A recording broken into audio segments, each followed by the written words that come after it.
instance, and Pastor has told us that Mama has gone to sleep with the Lord and she will wake up one day. And if rapture takes place, Mama will wake up before us. So we will meet Mama once again very soon by the special grace of God. If the coming of the Lord tarries, we all grow old in Jesus' mighty name. So choir,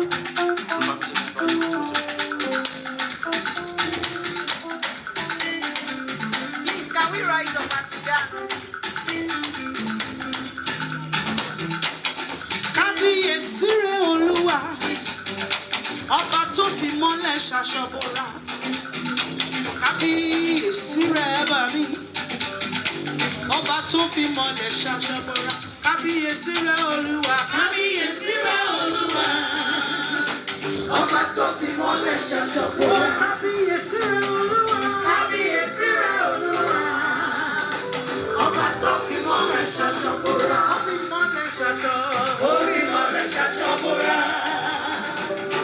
Ó fi mọ́lẹ̀ ṣaṣọ́bọra.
Olúwa pa mí lẹ́rìn ayọ̀ mi ò ṣe níjó.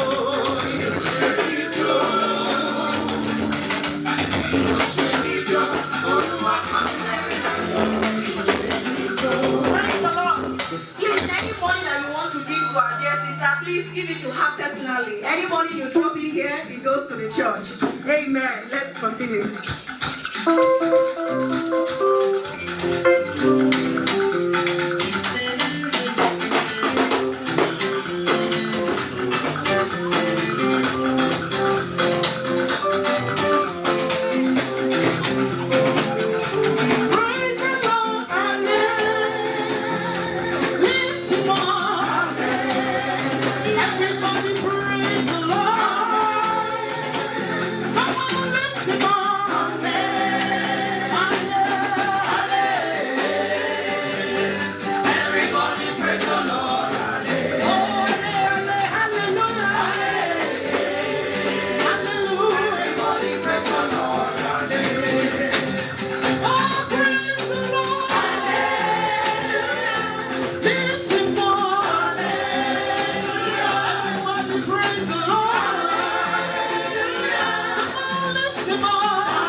thank you for the opportunity you've given to us to bring this offering unto you. We ask that you bless the offering in the name of Jesus. We ask that the offering will be used for the furtherance of your work in the name of Jesus. We ask that those who have given, we ask, King of Glory, that you bless them, O God, in abundance in the name of Jesus. Thank you, Lord, for answering our prayers. In Jesus' name we have prayed.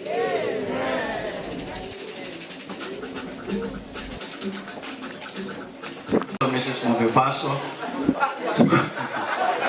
Pastor Mrs. Mobi Pastor, to come and help us pray for the family. So Mobi Pastor will come and help us pray for the family. That title is different from Pastor Mrs. Mommy Pastor. Please let us write it on the first note in front of my name so that Pastor Mrs. Mommy Pastor, I gave back to Pastor, so Mommy Pastor. So make sure that I too write it again and again so that branded trademark. Okay, like they call Mommy Gio gave back to Mommy and he gave back to Gio.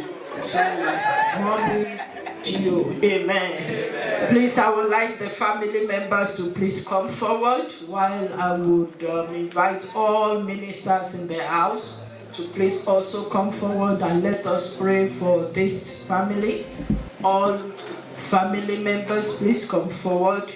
And all ministers, please, I want you to come around and I want you to surround them and stretch your hands towards this wonderful family. And I want us to pray for them from the depth of our heart, because I know that they will be going home very soon to go and do the burial for Mama. I want us to pray for them that the Almighty God will keep them. They are going and they are coming back. I want us and the whole church. Please, the whole church, I need to pray for you. Pray for this family that the Almighty God will be with them. The Almighty God will keep them. The Almighty God will shield them under His mighty shadow. The Almighty God will protect them. That what they are doing today, the Almighty God will support them, will send help unto them. They will be traveling to Nigeria. They will be going back and forth in preparation for the burial. That the Almighty God will guide them, will protect them. Nothing bad, nothing evil will befall them. Even as they travel, journey mercies will be their portion. Everything that they will be going back home, the Almighty God will send help unto them. He will provide for their needs in the mighty name of Jesus. That even as they travel, no evil hand will see them in Nigeria. No evil hand will touch them. They will not eat any evil food. No bad thing whatsoever will be recorded concerning this Mama's burial. Even after the burial, everything will be okay with them. All their children, their grandchildren, it will be well with them. That in all areas of their life, each time they remember Mama, they will give glory to God. And they will be happy that yes, Mama has spent a well life. Let us pray for them once again, that the protection of the Almighty God will be upon them. Let's cover them with the blood of Jesus. That the blood of Jesus will be a shield and fortress unto them. The blood of Jesus will stand in gap for them. The blood of Jesus will fight for them. The blood of Jesus will speak on their behalf. In the mighty name of Jesus. Everything that they will need, even concerning the burial of Mama, Almighty God will provide for them. In the name of Jesus. They will not lack anything that is good. Help will come from above. Help will come from everyone that surrounds them. In the name of Jesus. And the name of the Lord will be glorified at the end of everything. Thank you, Father. Blessed be your name. And so shall it be in Jesus' name. Father, we give you praise. We thank you once again concerning Mama's life. Father, we thank you because we know that Mama has spent a good life. Because she was in you, she knows you, and now she's beside you, she's been with you. We thank you because we know that Mama, even though we're going to be missing her here, but she's there enjoying herself where she is right now. Father, we give you praise because we know that one day we will see her again. We are very grateful. Accept our thanks in Jesus' name. We thank you for the children. We thank you for the grandchildren. We thank you that Mama is not the one burying her children. We thank you that Mama is not the one burying her grandchildren. Thank you, Lord, because we know that she has been surrounded by her own children and grandchildren while she was here. And now they are giving honor back unto her. Father, we are grateful. I say thanks in Jesus' name. Once again, oh Lord, we pray for this family. Father, as every one of us has prayed, let it be so in Jesus' name. We cover them with the blood of Jesus. We surround them with the fire of the Holy Spirit. We put the mark of the Almighty God upon them. Even as they travel to Nigeria to come back again, oh Lord, Father, we say you will be with them. You will protect them. You will shield them away from all evil. Everything they will do over there will be successful. In the mighty name of Jesus, no evil eye will see them. No evil hand will touch them. In the mighty name of Jesus, every plan of the evil one concerning this burial will nullify it by the power that is in the blood of Jesus. We cancel it and will say only the name of the Lord will be glorified concerning Mama's burial in the name of Jesus. No evil whatsoever will be recorded concerning the burial in the mighty name of Jesus. All will be well. Thank you, Heavenly Father. Blessed be your name, O Lord. We pray for all this your children here today. We pray, oh Lord, that we will not mourn again in Jesus' name. You will not cry or weep again in the name of Jesus. Whatever will make us to weep or cry, even as we have stepped into 2026, we cancel them in Jesus' name. We nullify them in the name of Jesus. We say it will be good news in the life of every one of us in Jesus' name. It will be rejoicing. It will be thanksgiving, it will be testimonies, it will be victory, it will be success, it will be victory all the time in Jesus' name. And the name of the Lord will be glorified. Thank you, Heavenly Father. Blessed be your name, O Lord. For in Jesus' powerful name we have prayed. Let somebody shout hallelujah.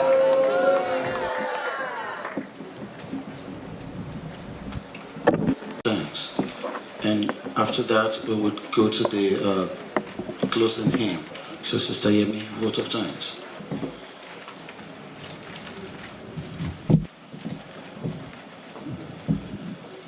Myself and my family members, we thank everybody that shows up today. We thank you for your prayers. We thank you for the gift. We thank you for all the contributions. It's been wonderful. I can't believe it. We all, as a family member, find solace in the fulfilled life my mother lived. She lived a good life. She did not inherit anything from her parents, but she left us wonderful, unbelievable inheritance. Hallelujah. Yes, she did not go to school, but she operates as a doctorate degree holder.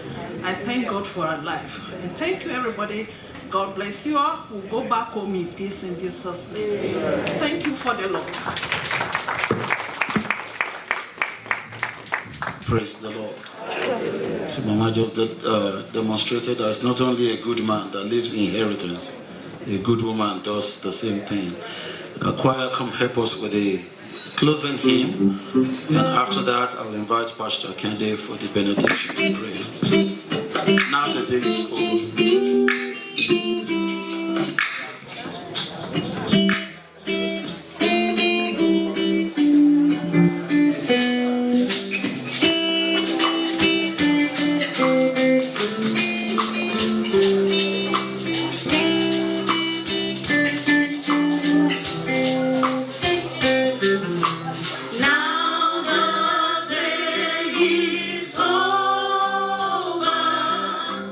Night is glowing now.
Let us be seated, please.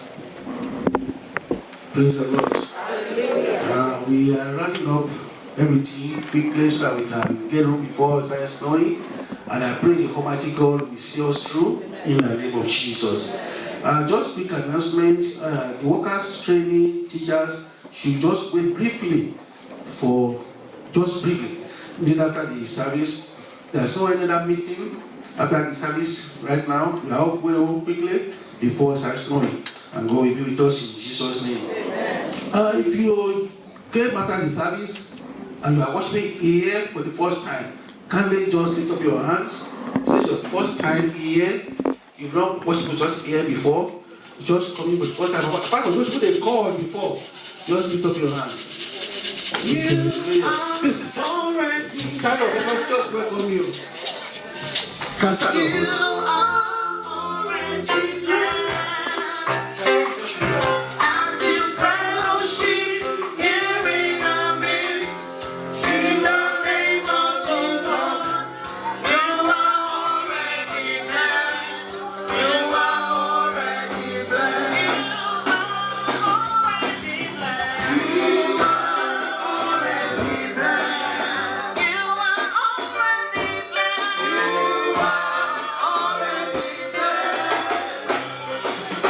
As you fellowship here in our midst, in the name of the Lord, you are already blessed. You are already blessed. Praise the Lord. Just want to welcome you to the deep presence of God, Jesus Palace. This assembly is where Jesus resides and answer prayers. God will answer your prayers in the name of Jesus. If you don't have any place of worship, feel free to join us next Sunday, and God will bless you as you do so in Jesus' name. Amen. Praise the Lord. Let us open our feet as we end up the wonderful service of some for late mommy. Let us pray. Let us pray. Heavenly Father, in the mighty name of Jesus, our righteous God, we want to thank you. We bless your name and appreciate you for all you have done for us. Since the beginning of this service in the morning, up to this moment, you've been our God. And after this service, you're going to be our God. Forever and ever, you'll be our God. Thank you, Jesus. Thank you for the vessels you have used today. I pray you replenish them richly in the mighty name of Jesus. Daddy, we've done all things, O Lord. As we are going, Daddy, go with us in Jesus' name. We all show safely in the name of Jesus. I pray that the King of Glory on the way, there will be no accident, there will be no tragedy. In the name of Jesus, we will not speak on the steering in the name of Jesus. We shall hear from each other again, the name of testimonies in the name of Jesus. We pray for our senior pastor, that he be with him, O Lord, in the name of Jesus. Bring him back home safely in the name of Jesus. And at the end of everything on this earth, O Lord, thank you, everlasting Father, to reign and rule with your kingdom in the name of Jesus. Thank you, everlasting Father. Holy Spirit, be with us now and forevermore. Amen. Surely, goodness and mercy shall follow us all the days of our lives, and we shall dwell in the house of the Lord forever and ever. Amen. Praise the Lord. Praise the living Jesus. God bless you.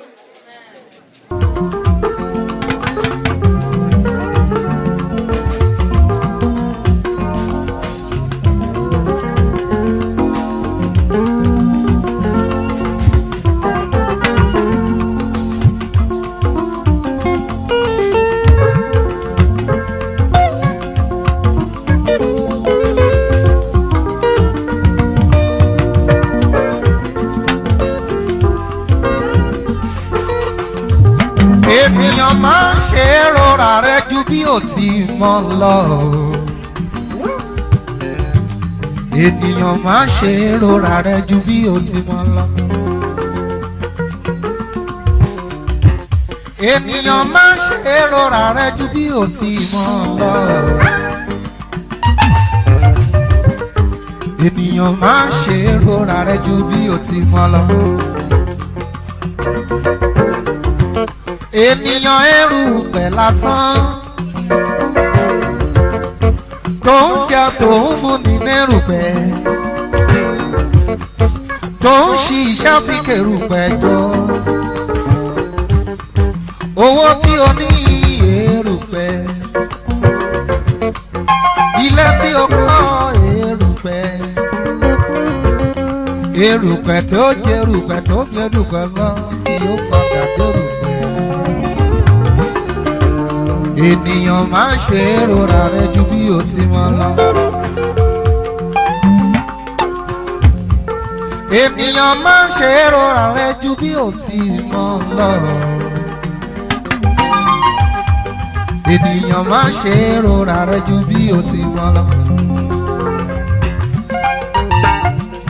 Ènìyàn erùpẹ̀ lásán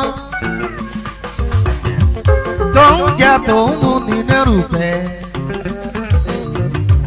tó ń ṣiṣẹ́ fi kérùpẹ̀ jọ. Owó tí o ní erùpẹ̀, ọlá tí o ní erùpẹ̀, erùpẹ̀ tó jẹ́rùpẹ̀ tó jẹ́rùpẹ̀ láti yóò padà jẹ́rùpẹ̀. Ènìyàn má ṣe rora rẹ ju bí o ti. Pápẹ́ láyé ikú lópin ohun gbogbo.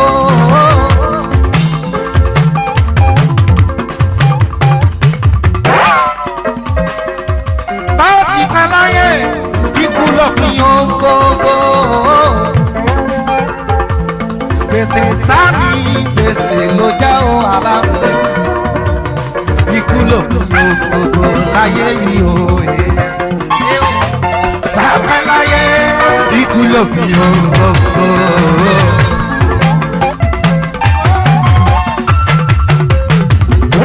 Báwo ti pẹ́ láyé ikú lópin ohun gbogbo. Gbèsè sáàni gbèsè ló já o. Ara mi máa ń gbọ́ mi. Ikú lópin ohun gbogbo. Onílé mo bòde kí n tó wọlé o. Ajá oṣù kan ní mímọ́ bòde Ọlọ́run bàbá mi mímọ́. Ewúrẹ́ tó wọ̀lú bí ó bòde ó dẹrùn àmúṣẹ́bọ́. Àgùntàn ló wọ̀lú tí ó bòde ó dẹrùn àmúṣẹ́bọ́ o. Kábíyèsí mo forí balẹ̀ fọ́ba ládé. Àní máa pẹ́ láyé ikú lópin ohun gbogbo. Báàsì pẹ́ láyé ikú lópin ohun gbogbo. Gbèsè sáni gbèsè ló jẹ́ fún gbogbo. Ikú lópin ohun gbogbo láyé yìí o. Báàpẹ́ láyé ikú lópin ohun gbogbo.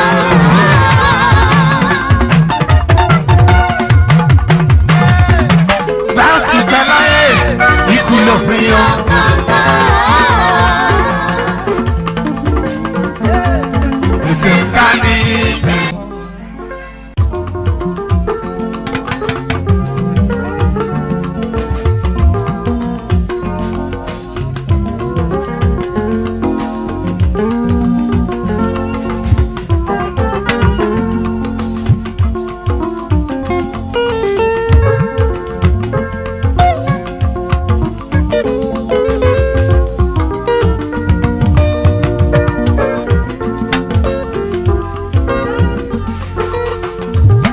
Ènìyàn máa ń ṣe rora rẹ ju bí o ti mọ̀ lọ. Ènìyàn máa ń ṣe rora rẹ ju bí o ti mọ̀ lọ. Ènìyàn máa ń ṣe rora rẹ ju bí o ti mọ̀ lọ. Ènìyàn máa ń ṣe rora rẹ ju bí o ti mọ̀ lọ. Ènìyàn erùpẹ̀ lásán tó ń jẹ tó ń mú ní nírùpẹ̀, tó ń ṣiṣẹ́ fi kérùpẹ̀ jọ. Owó tí o ní erùpẹ̀, ilé tí o kọ́ erùpẹ̀, erùpẹ̀ tó jẹ erùpẹ̀ tó jẹ erùpẹ̀ lọ tí ó padà dérùpẹ̀. ènìyàn máa ń ṣe èrora rẹ ju bí o ti mọ̀ lọ. ènìyàn máa ń ṣe èrora rẹ ju bí o ti mọ̀ lọ. ènìyàn máa ń ṣe èrora rẹ ju bí o ti mọ̀ lọ. ènìyàn erùpẹ̀ lásán tó ń jẹ tó ń mu ní nírùpẹ̀ tó ń ṣi iṣẹ́ fi kérùpẹ̀ jọ owó tí o ní erùpẹ̀ ọlá tí o ní erùpẹ̀ erùpẹ̀ tó jẹrùpẹ̀ tó kérùpẹ̀ láti yóò padà jẹrùpẹ̀. ènìyàn má ṣe rora rẹ ju bí o ti. máa pẹ́ láyé ikú lópin ohun gbogbo.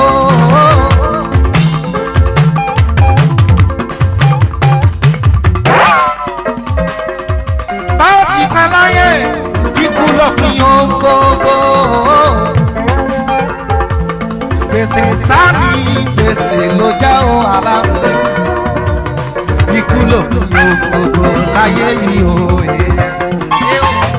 bàbá láyé ikú lópin ohun gbogbo.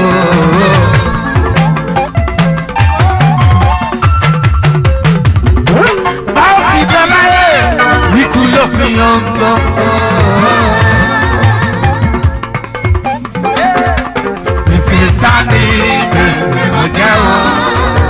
ara mi máa ń gbọ́ mi. ikú lópin ohun gbogbo. onílé mọ́bòdè kí n tó wọlé o.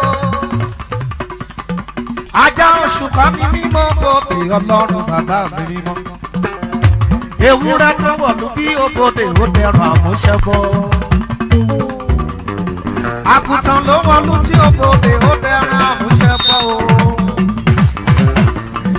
kábíyèsí mo forí balẹ̀ fọ́ba ládé.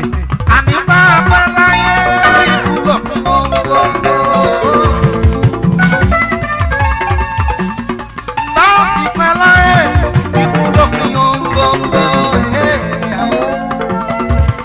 gbèsè sáni gbèsè ló jẹ́ fún gbogbo. ikú lópin ohun gbogbo láyé yìí o. bàbá láyé ikú lópin ohun gbogbo.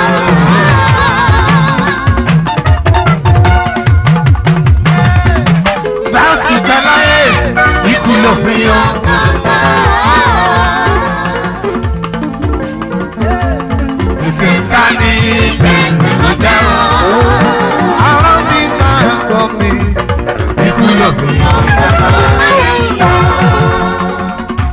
ọjọ́ kan là á wáyé ìgbà kan là á ṣayé bó bá tún dìgbà kan ìgbà kan là ó padà sọ́dọ̀ ọlọ́run tó dá wa. kò sẹ́ni tí ò ní kú tó kó bàbá ẹ̀ ò ní dìgbòrò. gbogbo wa la dágbádá ikú gbogbo wa la ó lọ. básìkò ikú bá fẹ́ kó sẹ́ni tó lè dá a dúró. ni mo ṣe ní máa pẹ́ láyé ikú lópin ohun gbogbo. bá a sì pẹ́ láyé ikú lópin ohun gbogbo. gbèsè sáni gbèsè ló jẹ́ ó ara mi. ikú lópin ohun gbogbo láyé yìí. bá a pẹ́ láyé ikú lópin ohun gbogbo.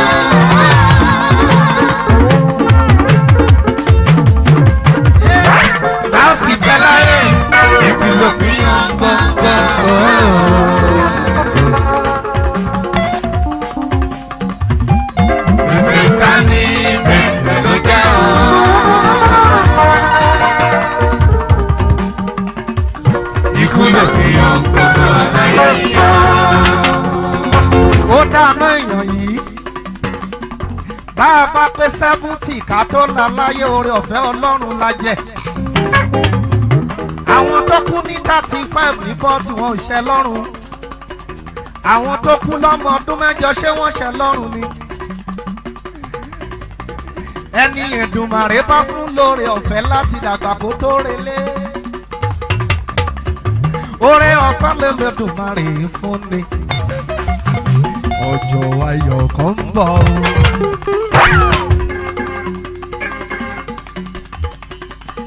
Tọ́gòkè lọ sọ̀rọ̀. Tọ́gòkè fáyé ìwé ayé òkè ó ṣe. Ọ̀run dẹ̀dẹ̀ mọ́mọ́ kanjú máa ń gbogbo wa là ń bọ̀ o. Alùmùtù mọ́mọ́ kanjú máa ń gbogbo wa là ó relé.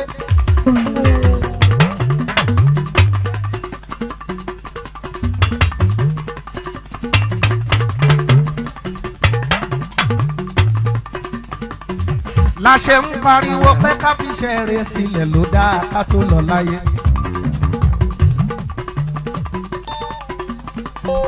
Ó dáa ká wáyé eré ká dẹ̀ tún láyé eré ká tún wá kúkú re.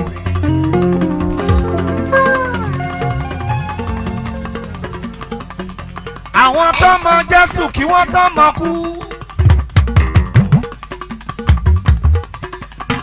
Àwọn ni mo kíkú oríire o.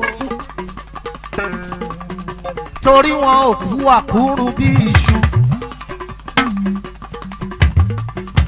Àwọn tó mọ Jésù kí wọ́n tó mọ kú. Àwọn là ń báyàn lọ́rùn lógo. Torí wọn ò wáyé asán.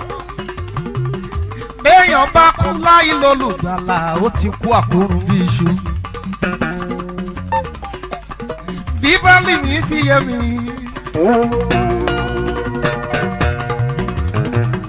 Jésù ni ọ̀nà òtítọ́ àti ìyè. Ìránṣẹ́ni tó lè dọ́dọ̀ Ọlọ́run. Láì ṣe nípasẹ̀ olùgbàlà Ọlọ́run wa ti jẹ́ èmi ni. Ilé ilé ayọ̀. Ilé ilé ayọ̀. Ilé ilé ayọ̀. Lọ́run bàbá jẹ́ mi débẹ̀ o. Ilé ilé ayọ̀. Ilé ilé ayọ̀. Ilé ilé ayọ̀. Lọ́run bàbá jẹ́ mi débẹ̀ o. Sódà ká ṣe wàhálà ńlé ayé ká tún ṣe wàhálà bá bá dọ́run. Sódà ká máa wépo kiri ńlé ayé ká tún máa wá pẹtrólù bá bá dọ́run. Sódà kóoru máa mú ní ilé ayé ká tún máa móoru lọ́rùn. Èsì o. Àwọn tó kú nínú Ọlọ́run ni. Wọ́n bẹ lọ́dọ̀ Ọlọ́run níbi ìgbàlà gbé wà. Àwọn tó kú nínú Jésù yìí o. Wọ́n ń bẹ nínú ìfọ̀kànbalẹ̀ lọ́dọ̀ Ọlọ́run. Níbi tí kò sẹ́kún mọ́. Níbi tí wọn kì í sọkún. Níbi tí wọn kì í mọ́ ooru. Níbi tára ti ń tù wọ́n pẹ̀sẹ̀ òye. Lọ́dọ̀ olùgbàlà lájúlé ọ̀run. Ilé ilé ayọ̀. Ilé ilé ayọ̀. Ilé ilé ayọ̀. Lọ́run bàbá jẹ́ mi débẹ̀ o. Ilé ilé ayọ̀. Ilé ilé ayọ̀. Ilé ilé ayọ̀. Lọ́run bàbá jẹ́ mi débẹ̀. Èrè kí ni bá mi yàn? Tó tẹ̀rẹ̀ gbọ́mọ ayé yìí. Tó bá mi rọ̀dùrọ̀ ẹ̀. Ó mọ̀ rọrùn fúnra fún mi o. Láti wọ òun abẹ́rẹ́. Jù fún olówó. Láti bá bàbá jókòó ẹ̀. Ní ibùgbé ọ̀run o. Àtìgbó àti àlejò ni mo jẹ́ láyé. Lọ́jọ́ kan ní bàbá mi lókè ló ránṣẹ́ pè mí. lọ́jọ́ kan ní bàbá mi lókè yóò ránṣẹ́ pè mí pé ọmọ darí wálé o òwò jíì fún mi kò tún ṣe lò ayé rẹ̀. ká má ṣe tàn yín jẹ o ara gbogbo wa la ó jiyìn ohun abẹ́lé ayé ṣe gbogbo wa la ó ròyìn gbogbo iṣẹ́ tá a ṣe láyé kò sẹ́ni tí ó ní wí kò sẹ́ni tí ó ní sọ o pásítọ̀ máa rojọ́ ìmáàmù máa sọ tiẹ̀ olóyè máa rojọ́ bàbá àrà máa wí tiẹ̀ níwájú Elédùmarè ọba olùdájọ́ gbogbo wa la ṣe ń pariwo pé ká múra sí iṣẹ́ rẹ̀ torí èmi kọ́ torí ọ̀la nítorí ọjọ́ abárelé mo dúpẹ́ tí ṣe tiẹ̀ ó ti lọ o.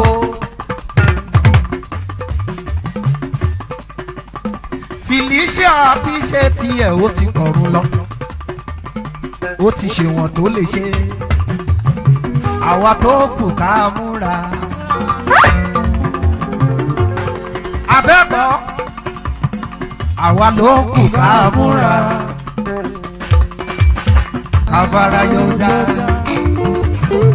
àwa ló kù ká múra.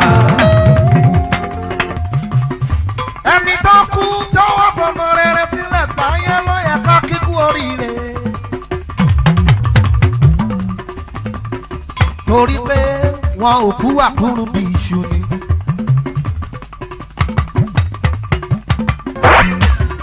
Màsùn olùfẹ́ kó sì bá sí i. Orí ìyáyá olùgbàlà rẹ̀.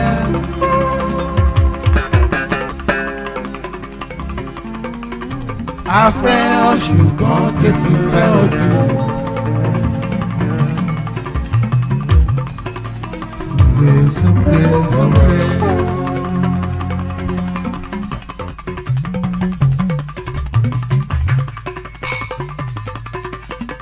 A ó pàdé létí odò.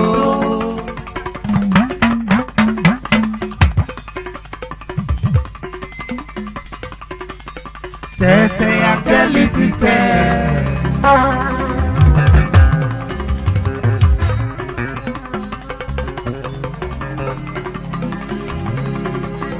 Jọmọ gara bí kírísítálì. Lẹ́bàá ọ̀dọ̀ olùgbàlà.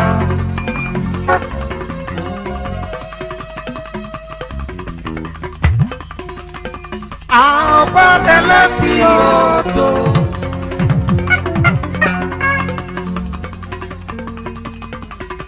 Odò dídán náà.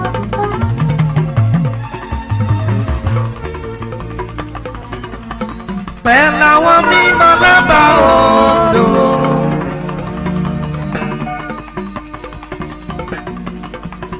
Tí ń ṣàn lẹ́bàá ìtẹ̀dọ̀.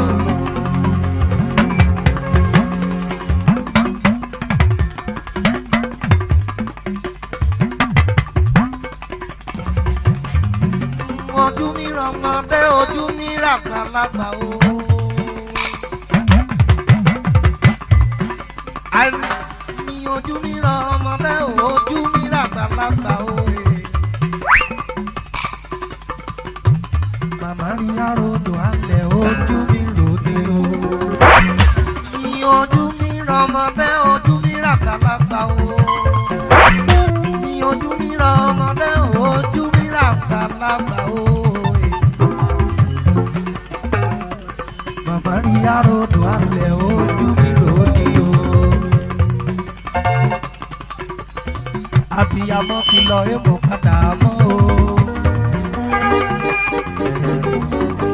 Abiyamọ gbọ̀jà gbọ̀rọ̀gbọ̀rọ̀ pọ̀mọ́. K'Ẹlẹ́dùmarè ó dẹ̀dẹ̀ fún bàbá rà. Ìjọba sùn lọ. Ìjọba sùn lọ. ìjọba sùnà ìjọba sùnà ọmọ àtàtà kò gbé mi ìjọba sùnà ìjọba sùnà ìjọba sùnà ìjọba sùnà ìjọba sùnà ọmọ àtàtà kò gbé mi ìjọba.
Baba.